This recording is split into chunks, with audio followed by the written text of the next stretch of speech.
Hey everybody, Gears here, and let's see, we got one shiny wheel, two shiny wheels, and two sandblasted wheels.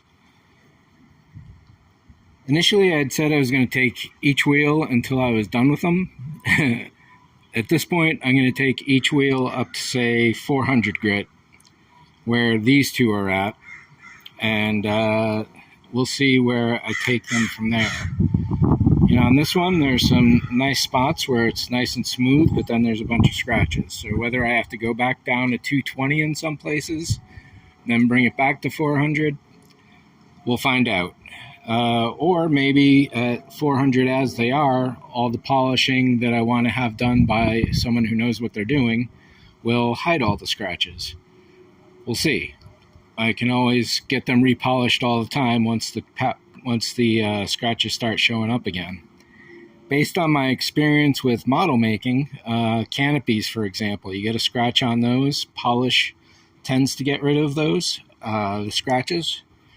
We'll see how this works. I don't know how it works with real world metal, but this one took about 10 to 15 hours. This one took 2 or 3. The first one, oh wait, there's the first one. That one took 10 to 15 hours, and this one took 2 or 3. So the first one here was basically my experiment, trying different methodologies. This one is the result of those methodologies. So if I can do these two in maybe 10 hours, get them up to that level, I will not be displeased.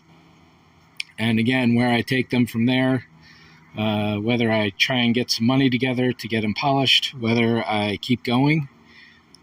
You want to talk about a tedious task, this is definitely one, and it always has me questioning what I'm doing. Have I gone too high in the grits? Should I go back down?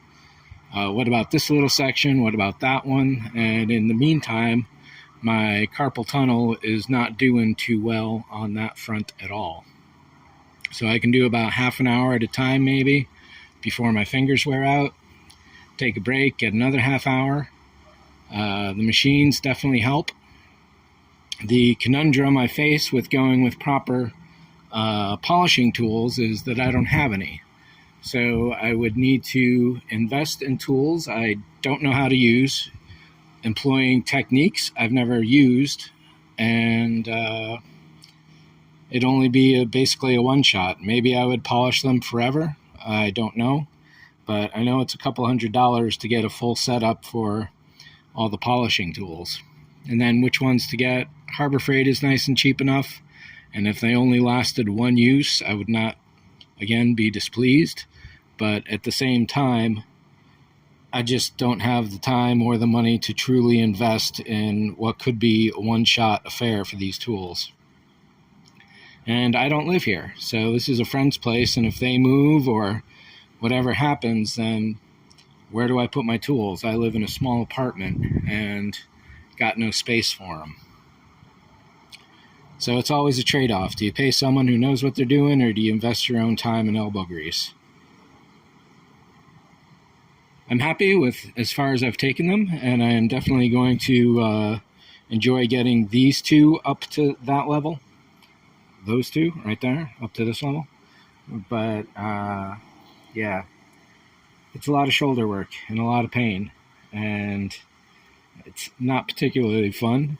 It's tedious. Every time I come here, I try to psych myself up and rah, this is going to be a lot of fun. I try to picture myself enjoying getting into all those little small grooves there. But like I said, after half an hour or so, the fun is sort of worn off and the reality of the pain is setting in. But even if I left them at this point, they're still way better than they were initially. And if I left them at this point and didn't polish them, I don't know that I'd mind. Maybe I would. Maybe I wouldn't. It's tough to say.